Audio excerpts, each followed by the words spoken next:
Welcome back to the Ag News Daily Show. So, in the last 2 to 3 years, we've totally revamped our grain cart line. We had two older models that we started probably 15 years ago, and 2 to 3 years ago, we decided it was time to do a complete revamp and change some stuff and then try to get on the cutting edge of grain carts. Across the South, you come down here to this part of Texas, we've got places that are 10 times the normal rainfall just in the last 30 days. That means that they've had through the beginning of May their entire year's worth of rainfall already. It's still fun to greet you both on the podcast format and on video. Delaney, are you still enjoying the new show? I think so. I think our listeners are as well. You seem to be a lot more chipper than I am this morning. I feel like we're getting a push here into late planting season.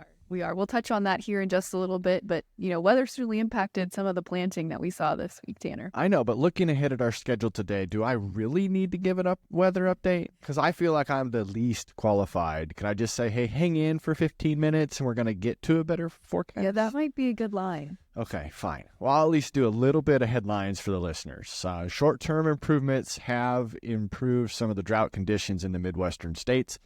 Recent heavy rainfall in several of the states led to a widespread improvement in the drought conditions. However, we still have some long-term impacts of drought remaining as a concern. The latest drought monitor map for Iowa reflected a slight improvement in the drought-free acres from the previous week, which was up by 12%, currently sitting at 52.5% of the state drought-free.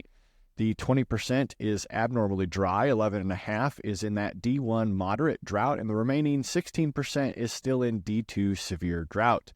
According to the latest drought monitor map for Nebraska, 92% of the state is drought-free or in not any drought stress. This is a significant improvement from the start of the year.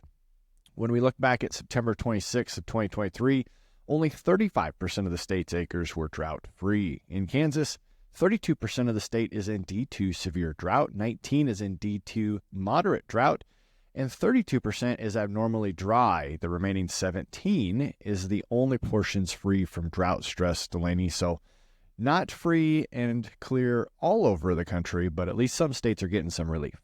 Yeah, a lot of relief, especially when we look at subsoil moisture as well. But Tanner, we can't take too much of Eric's thunder, no pun intended. So stay tuned as we talk with Eric Snodgrass for his in-depth weather analysis coming up later in the episode.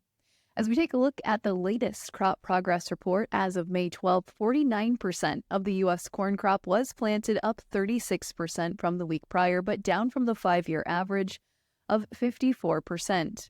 Soybean progress showed up 35% complete, up from 25% the week prior. The U.S. wheat tour is also wrapping up this week, revealing pretty variable conditions across the state of Kansas.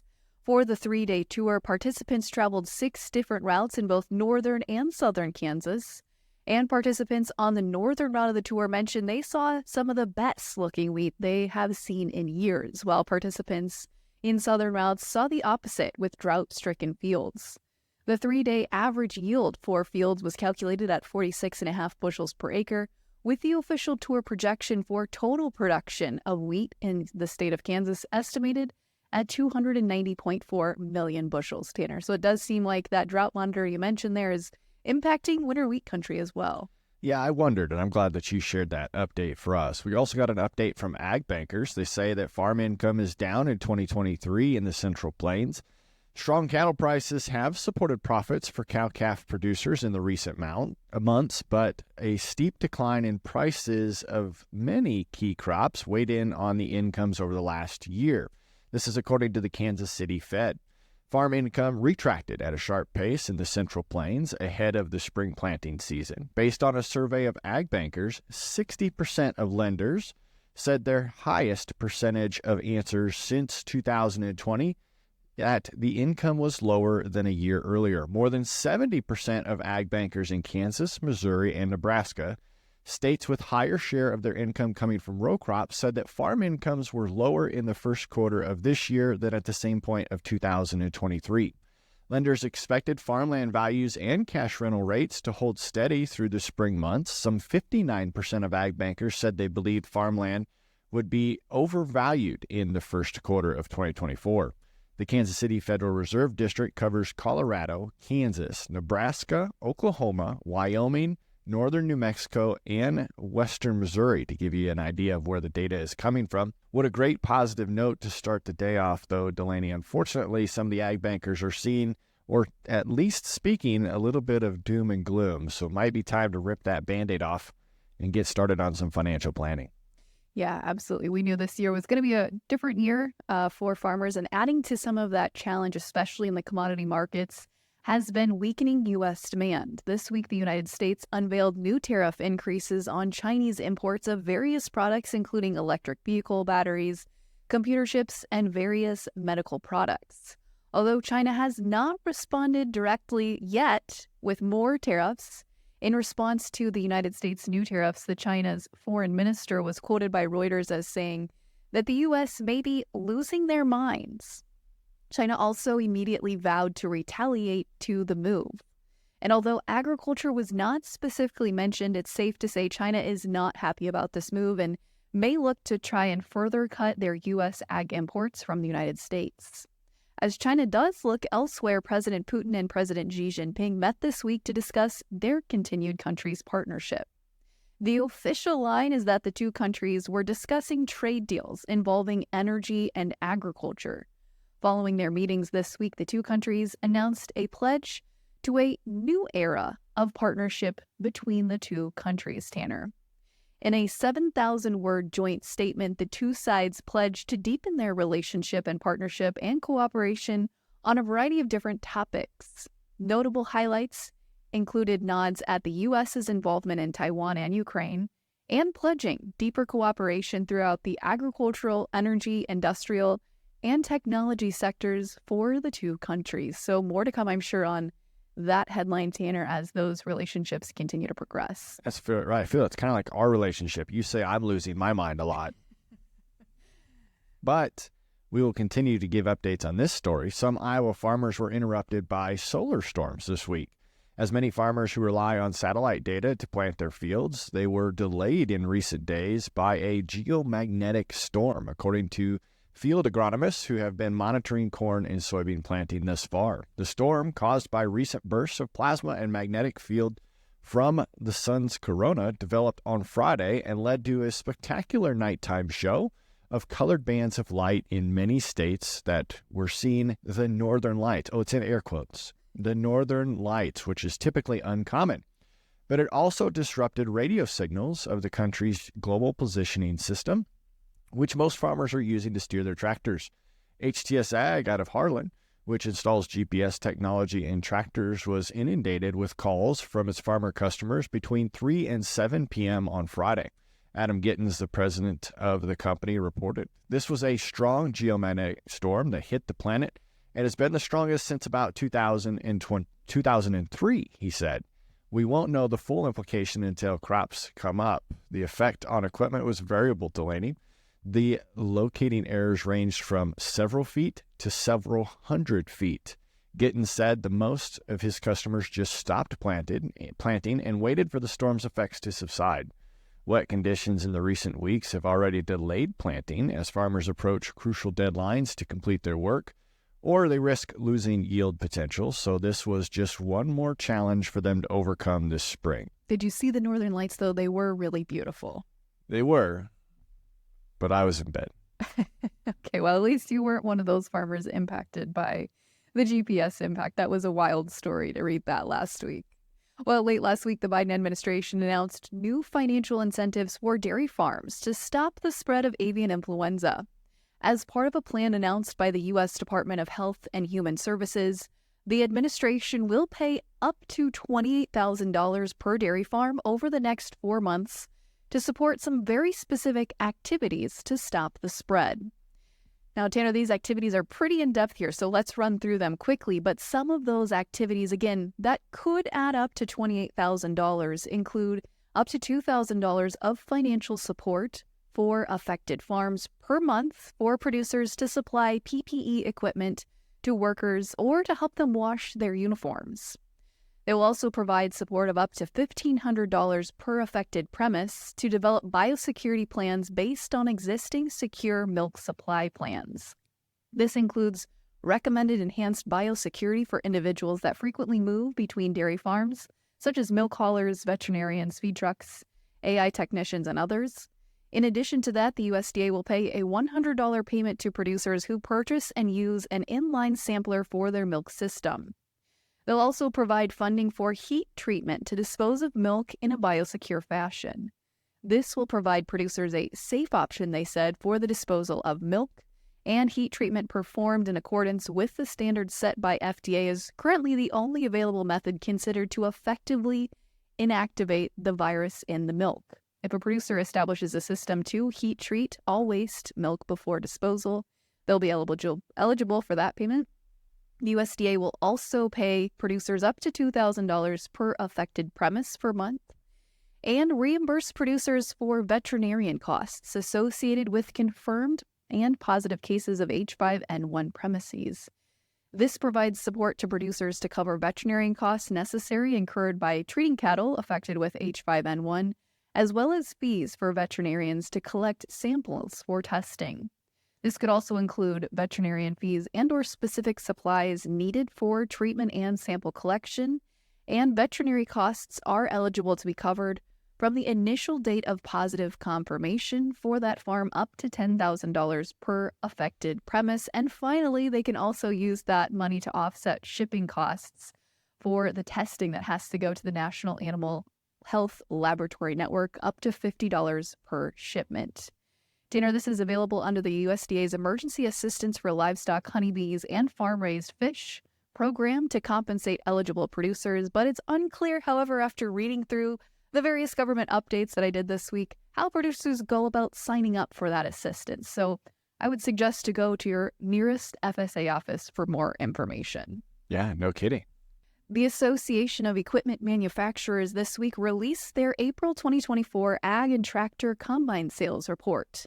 That report reflected a few big takeaways here. That in the U.S. market, unit sales of four-wheel drive ag tractors increased 24% compared to 2023 and are up 1.9% year to date. In the U.S., 100-plus horsepower tractor unit sales increased 7.2% year over year. In Canada, unit sales of combines jumped 73.5% compared to April of last year. And in Canada, unit sales of four-wheel drive ag tractors grew 7.2% compared to 2023, a 9.2% year-to-date update there. Can I have a chance to talk? Absolutely. I'll give you one now. Hey, well, the House Ag Chairman G.T. Thompson released a title-by-title overview of the current House Farm Bill draft ahead of the upcoming markup coming May 23rd.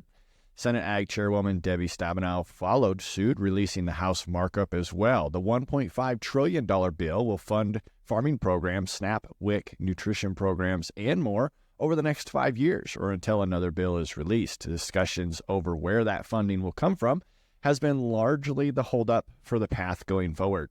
Some notable inclusions in the House's version of the bill: boosting crop subsidy support by 56% or $23 billion, raising the price loss coverage reference prices by 10% to 20%, depending on the commodity, while also providing an increase in income protection for growers under the Agriculture Risk Coverage Program and crop insurance. The big one, looking at cutting SNAP spending by $28 billion over the next 10 years.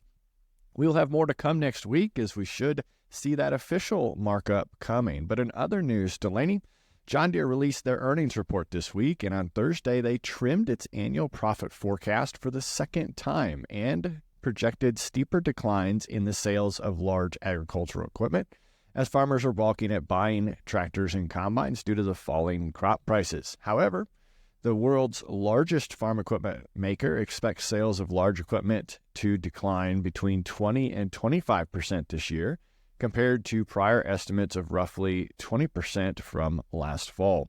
Still, the company topped their second quarter estimates. Net income fell by 17% to $2.37 billion, or $8.53 per share, but that beat their estimates of $7.86 per share. But now let's talk about more machinery news with Kyle from Brandt Equipment. All right, it's time to chat an update from Brandt. We got Kyle Bennett here joining us today to give us a little bit about what's been working for them this year. Welcome to the podcast, Kyle.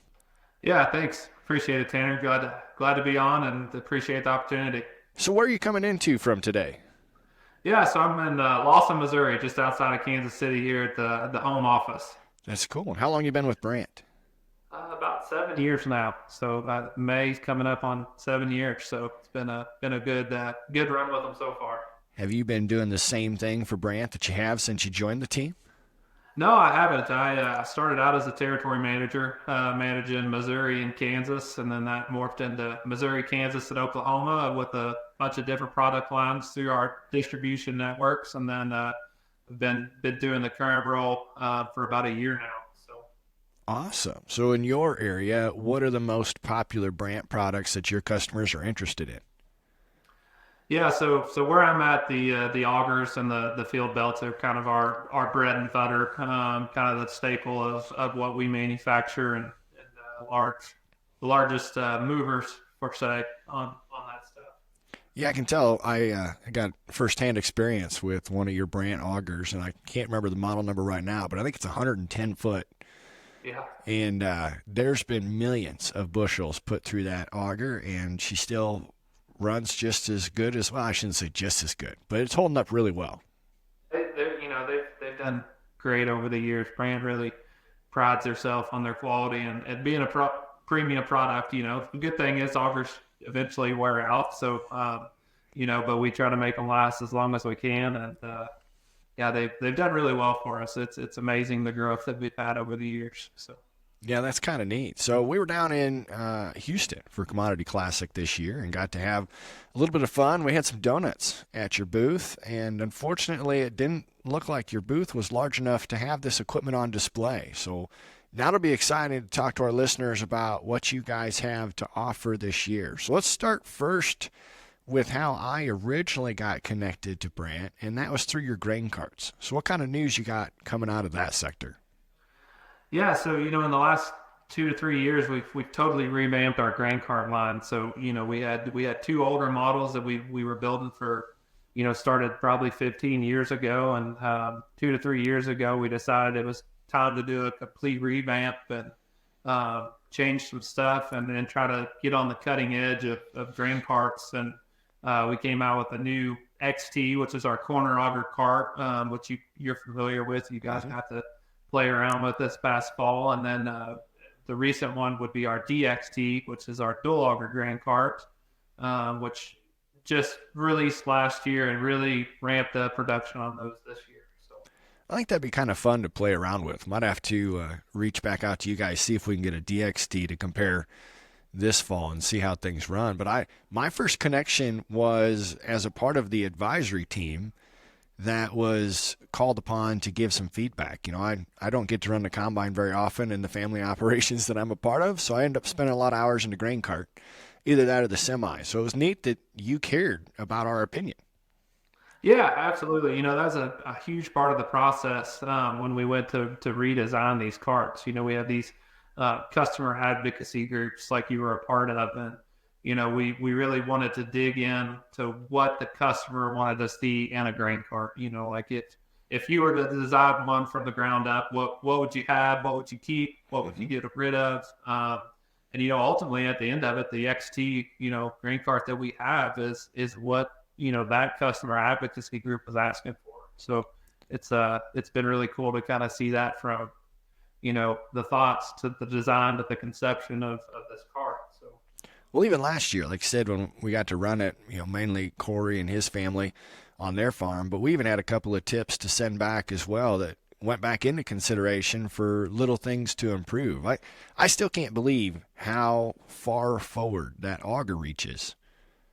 Yeah, it's way out there. So it's it's all you ran the grain cart a lot. It's all about operator comfort and the longer hours in the tractor, and we try to make it as easy to unload and use as possible. And key to that is getting that auger out in front where you can see it. So now, have you ever had anybody hit the cab of the tractor with one of those augers?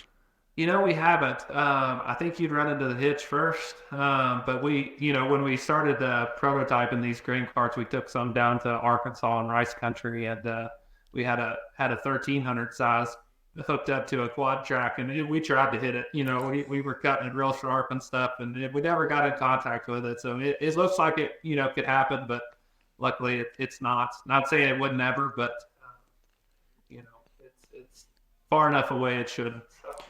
No, I think that's really key and something that's going to set you guys apart from everybody else in the industry. It's one of those that, it was pre-COVID when I got to sit on that committee and provide my opinion, and that's all it was, right? It was an opinion, and I'm looking forward to getting that invite back again to come see them put together, assembled. Since COVID happened, when that tour was supposed to get scheduled, kind of put the kibosh on that.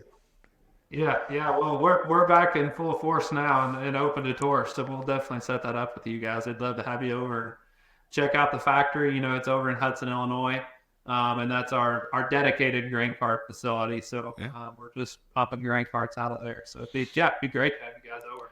It's been fun too watching some of these fertilizer spreaders toting around your conveyor belts, or you call them field belts. And just seeing how easy, especially the self-contained ones, that they can unhook in the field. Most of the time, like I said, it's lime or fertilizer that I see, back underneath of it with their spreader, and away they go. Yeah, those field belts have become so handy. It kind of started as how do we unload our bins more efficiently with a product that's going to last longer, and it morphed into this fully self-contained unit that you drive around between bins. You got guys taking it to the field to do bulk fertilize. And, it's been a great unit. That's probably one of our most recognizable units for sure, just because we've been building them for so long and there's so many out there.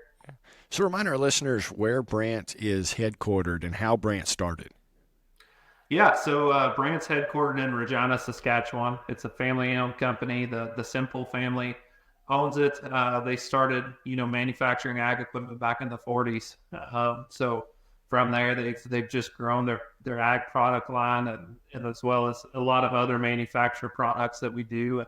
We also have a distribution side in Canada where we sell John Deere construction and ag equipment. So that's expanded into Australia and New Zealand as well. And then, it's a company that's aggressive and continues to grow on both manufacturing and the distribution side. So.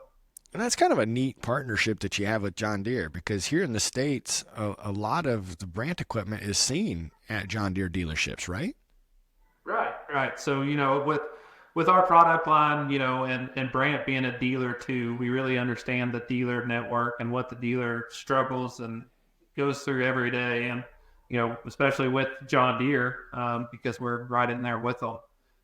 So with that, paired that with, us being a premium product, it fits well with the Deere dealer network, and where that works, it's done really well. So, and we're not Deere exclusive. We do a lot with, Case, New Holland, short line dealers. So, we like to go to an area and pick, who we feel is the best fit to represent the product, and go after those guys. So.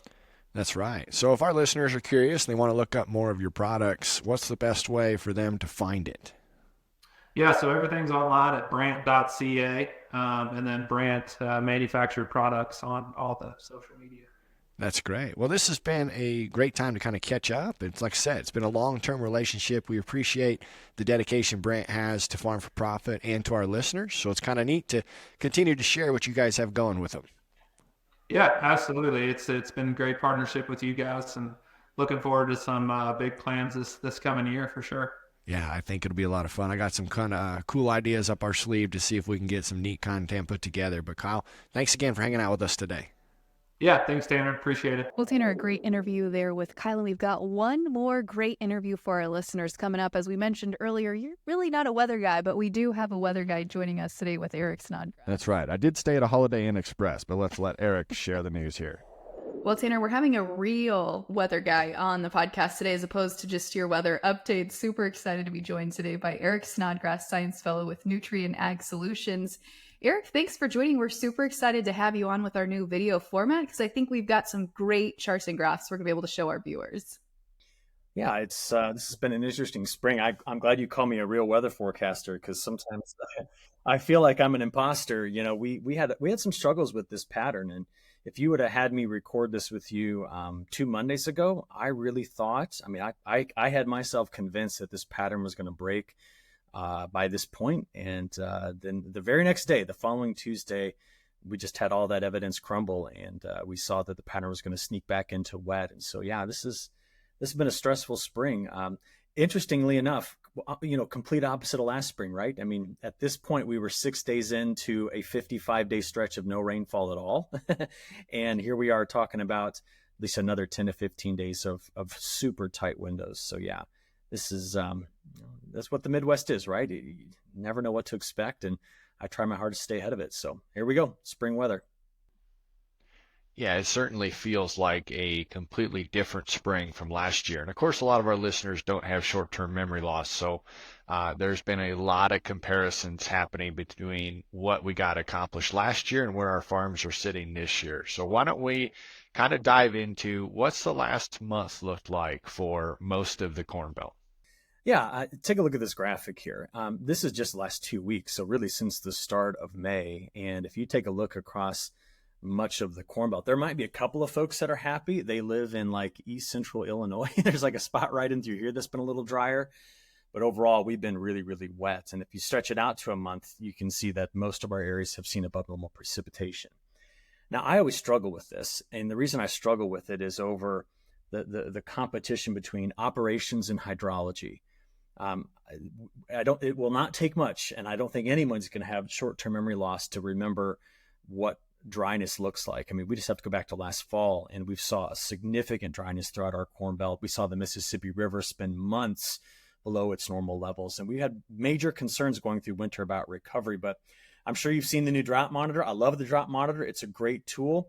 But we've now got drought area down below 15% across the United States. And take a look at this soil moisture map. I mean, last fall, this entire area right in through here was just in the 2 percentile range. And here we are now looking at the 40-inch or 100 centimeter soil moisture percentile. In many places, it's, tiles running. We've got ditches that are full, creeks that are running, little ponds that have got water in them. I mean, it's amazing. There is a spot. There are spots that are still dry. Got to talk about this winter wheat belt area getting into central Kansas. And despite some rains lately, that area has been dry. But across the South, I mean, you come down here to this part of Texas, we've got places that are 10 times the normal rainfall just in the last 30 days. And so to understand that means that they've had through the beginning of May, their entire year's worth of rainfall already. And across the South, this is key because they have the ability across these southern growing areas to switch crops. So they may have planned on cotton, but they may switch to peanuts. And if that doesn't work, they may go to a different RM on corn or a different soybean because they couldn't get the peanuts going. And so there's going to be some major shifting around of acres across these really, really wet areas. And by the way, when I say really wet, I'm watching storms right here this morning that are going to go right over the top of these same areas, causing more flooding. And I even heard some farmers down in Louisiana for the first time in their careers talking about what prevent plant is. So this has been a bit of a headache, this pattern that we've been in. Oh, and never mind the fact we've had nearly 800 tornadoes so far to start this spring. So I don't know where you want me to stop when it comes to talking about this pattern, but I wish it would stop and get us over to something a little different. Well, it's just amazing too, looking at soil moisture and subsoil moisture. The difference we've had even in the last month, if you look back to maybe early April compared to where we are now, it's so vastly different. Eric, the other big question I've been hearing from growers a lot, and I'm asking myself, is how does this year compare to the wet start we saw back in 2019? Yeah, it's interesting. 2019 was a really interesting year. I have a really great website. It's this one that's run out of Iowa State. And if you come over here, you have the ability to plot by certain dates. So if we just do this, let's just do it quickly, just show folks how to do this. Let's go to 2019. Let's pick it up in May. We'll start on May the 1st. And then we'll roll through. How about we just go all the way to the end of May of 19? Because remember, we were planting corn in June of 19. So I'm going to use this color bar, total precipitation. The dates all look good. It'll take about 10, 15 seconds to plot this out. But while it's doing that, just listen. The difference between this year and 19 was that in 2019, we had two separate troughs that were going after us, one that was in Canada and one that was over California. And the two were coming together to hit the same spot. And here you go. Take a look at this map. That's what May of 19 looked like. Now you look at that and you go, holy smokes. Yes, it was much, much, much wetter than we currently are. And what helped it along was, again, a trough coming in from here, a trough coming in from there, and a large ridge of high pressure. So what do we get? We get flow that comes around this from the Gulf. The jet stream grabs that from the south, from the north, and it just hammered this area. So we're not quite there. But there's many people that are going, are you kidding me? This feels just like it. But a lot of those people live in Iowa, your state. They're talking like 19 because that's one of the wettest spots we've had as of late. Now, remember, what was odd about 19 was a lot of us didn't plant corn until June. People that got corn in April told me that their June corn looked better than their April corn, and we didn't have a frost until late. So it's not as though we had this crazy late frost event.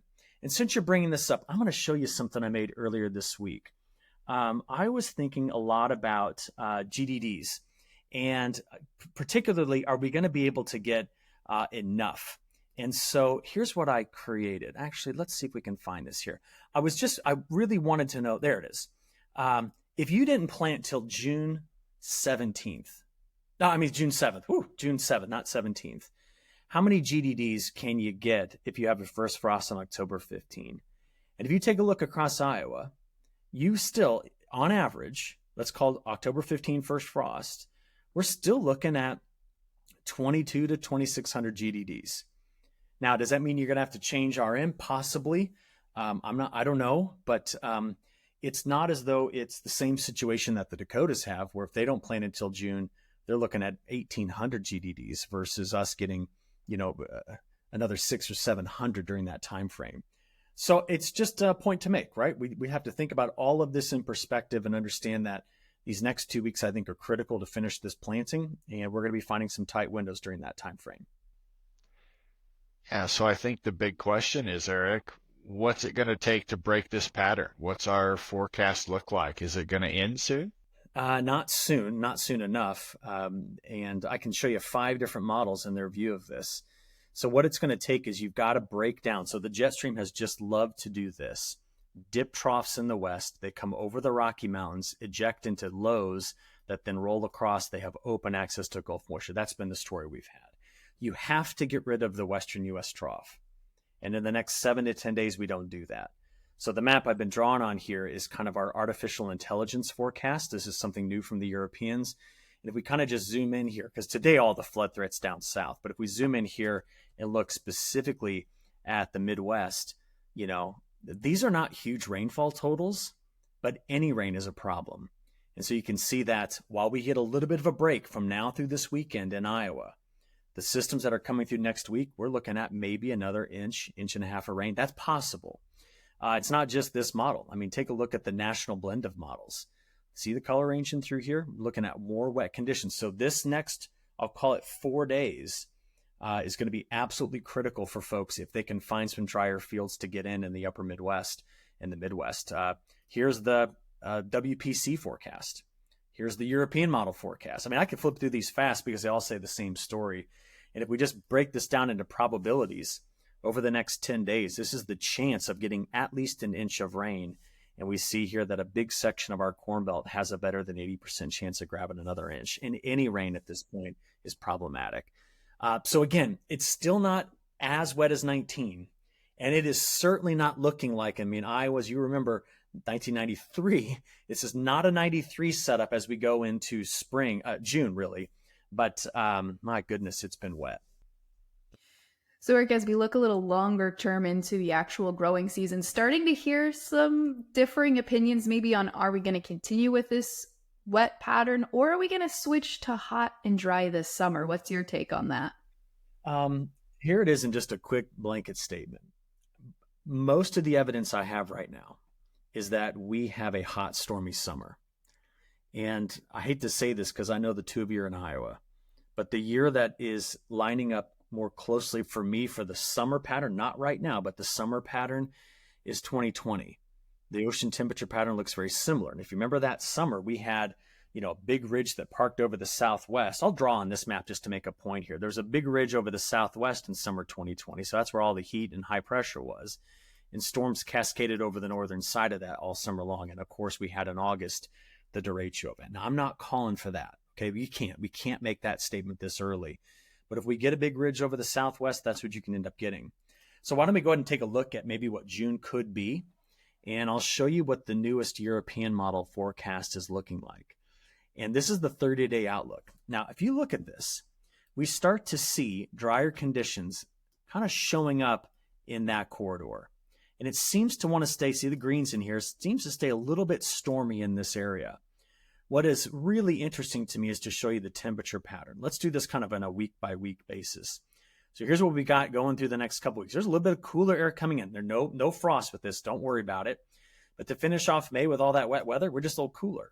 But take a look at what happens into June. You see where the heat's building? Texas, the Western Plains. It's down there in the Four Corner states. And what this means is if we end up getting ridging happening here, remember, we don't have drought to our south. We've been eating away the drought that's been to our southwest. We don't have drought to our northwest, which means we don't have anything to overcome, meaning that if we anchor a big area of high pressure right in through here, the flow comes over the top, we get northwest flow and summer thunderstorm activity. Now that presents its own set of challenges, right? If you end up having a hot and stormy summer, there's other management things we have to take into account to ensure that our crop does well. But I don't have today evidence to tell you that there's going to be major drought issues. If I did, it would be a discussion like this. Let me bring up current ocean temperatures, and I'm going to say this. You see this warm blob of water? If over the next 40 days that just fills in this area, our risk for a hot, stormy summer goes up. If that warm water comes back here just a little bit, and this all stays cool, that'll plant a ridge of high pressure here. We'll have another one right there. We'll have another one right here. And that is the most feared pattern for drought in the Midwest. But watch, what if you shift that high there? This guy tends to go here. And this one, it's interestingly enough, tends to kind of join it there. And what does that all do? Well, if you put high pressure here, the flow goes over the top of it, cascades down, and then that high come over here is where it bounces back up, and we're in great shape for summer thunderstorms. So it's all about the positioning of those highs, Selene. And I bet you weren't looking forward for like an entire course on this today, but that's what I'm watching. This is the uncertainty going forward. It's always fascinating to see all of the different factors that impact where your drought may be, where your rains are going to be. So yeah, and I love the lesson. I didn't even talk about La Nina. Like La Nina is here. And we always give La Nina so much credit that I don't think it deserves. Because the reality is, if you are going to sink a major drought in this area, La Nina's got to be coming on strong. This has to stay really cold. This has to stay really cold. And that combination of events drops it in there. So the most important thing to watch is right here. And I'll show you one other thing since you brought this up, and I'll keep going with it. Take a look at this. This is what the forecast models here does. Let me take you back. There it is. That's what the forecast models were calling for June, July, August when they made their forecast in April. And look, they had put drought right over the top of you. The National Multi-Model Ensemble did that. The Europeans said, it looks stormy. They then updated these this month, and now the new model took that risk out. See it? I mean, it's no longer looking as dry. They're trying to plant all the drought here. The European model kept you stormy. So this is that same story. If we have to just make a call today, May 16, about where this is going, I think we have risk of ridging over the southwest, and that pumps storms through. If I knew this perfectly, I wouldn't have answered the phone when you called today. I'd be up in Chicago making trades on this, right? So the point is just to let you know that these are the things we're watching. So good questions. And that's good. I mean, we don't have a lot of extra time, but I do want to hit on the weather in South America. Can you kind of give us an update as to what's happening there and what type of impact that might have to close this out? Yeah, so if we take a look, let's look at this particular graphic. We have had, this is Rio Grande do Sul. Now, this is a global map, but right here is Rio Grande do Sul getting into southern Brazil. There's been some places in here that have measured over 30 inches of rain in the last month. Now, they don't grow a safrinha crop down there. That's all full season crop that just got flooded out by the time we get to harvest. The monsoon slowed down a bit early, about 2.5 weeks early, but there is forecast for some better rains coming up toward Mato Grosso do Sul out of Paraná, which may help with grain fill. So I think we're going to have to wait on some sort of a story out of safrinha crop that could surprise the markets later in June when they're harvesting. But I think the bigger story right now is the fact that Rio Grande do Sul has been flooding. And this is a 10-day forecast map saying it's going to continue to flood in that area. So that's the big story coming out of South America as they finish up their growing season. And Eric, I noticed you had a Russian wheat chart open, so I'm going to hit that really fast too before we wrap, because that certainly has had the wheat markets excited this week, is the potential issues going on in Russia. Yeah, so this is kind of that Russian winter wheat map. And remember, they grow a lot of other stuff in here too. So this is their productive area. There's Ukraine, there's the Black Sea for geographic reference. So we got really cold right in north of that line, like really cold over the last 10 days, a lot of frost events. The other issue has been we've been dry down here. So if you look back over the last 30 days, it's been as dry here, as wet as it's been in China. Like they've been complete opposites of one another, major flooding south of the Yangtze. And so, if we go look, let's go back here. There we go. The artificial intelligence forecast model continues to keep that area drier. We just have questions as to what this means to any crop that's grown in this area, either one that's finishing or one that's going in the ground, and what it might mean in terms of total production. So a lot of big uncertainties. And I'll tell you, Delaney, what I've been getting asked a lot about is, are they concerned, and am I concerned about a 2010 repeat in this area? Now, tossing out the year 2010 is like tossing out the year 2012 if you're a Midwest farmer, right? So that's a major, major drought wildfire year for this area. And to be honest, I can't say that that's what I'm looking at now, but it needs to be watched carefully. Well, Eric, it's been a pleasure as always. If our listeners want to connect with you or get your updates on a more frequent basis, how do they do that? Yeah, great way. Just go to agweather.com, ag-wx.com. It's where all my content is, all my maps. You can sign up for my weekly report free here. I make YouTube videos every day. They go there. And if you need a forecast, you just come right on in here and you can create it. In fact, where are you sitting right now? I'll show you this real fast. Tell me a location. You said Ames, right? You were near Ames? Yep, that's correct. We'll click on Ames, and you want to know if you're going to be able to plant. Well, I'm running you a forecast. Let's take a look. Here's your 10-day precipitation outlook, man. I hope I don't ruin you right now. There's that Monday, Tuesday rainfall that's coming in. So here it is. You got to use this. If you can get in there and use that, do it, because it's not just the ECMWF, but the European model combined with the GFS is wet, and I hate to say it, but the blended models is wet as well. So go get it. If you can find it, go get it, because that's your window right there. That's right. Well, it sounds like we need to wrap up so I can get it in the field. We appreciate it as always, Eric. Thanks for hanging out with us. Yeah, you bet. Good talking to you guys. Well, Tanner, as we take a look at the markets this week, wheat continues to be the driving factor for the grains, as it helps support both corn and beans early in the trading sessions this week. The primary concern for the markets is Russian production issues, as Eric mentioned. They're caused by weather. Current estimates suggest that Russia will have just 4 to 5 million metric tons of surplus of old crop stocks on hand above its normal level at the end of the marketing year to work through. Russia has reported the recent freeze damage will require replanting of about 500,000 hectares on top of the existing drought problems that are already negatively impacting at least a third of Russia's winter wheat crop and up to half of Ukraine's crop. Following the quick flash-in-the-pan reaction, all 3 wheat classes closed lower for the 3rd consecutive day. So it was really just a short-term blimp on the radar there, Tanner. That's right. And on the demand side, the picture of what we're taking a look at, weekly export sales were reportedly lackluster this week. China continues to revise its soybean demand downward, citing a smaller hog herd, which will require less rations for feed. Regardless, Chinese buyers purchased roughly 30 cargoes of soybeans last week, primarily for shipment in June and July, and primarily sourced from Brazil, which continues to be priced well below the U.S. prices all the way through September. So that was the end of another one of our good shows, Delaney. Excited to get back in the field and get some crops put in the ground this weekend before some more rain that comes on Tuesday. Just like Eric said, I got to get to work. Yeah, you do. We better send you off and send all of our listeners off to have a great weekend. Hopefully you get a lot of acres planted this weekend, and you'll get some timely rains right after that on Monday. That's right. So what do you say? Should we let the listeners go? Let's let them go.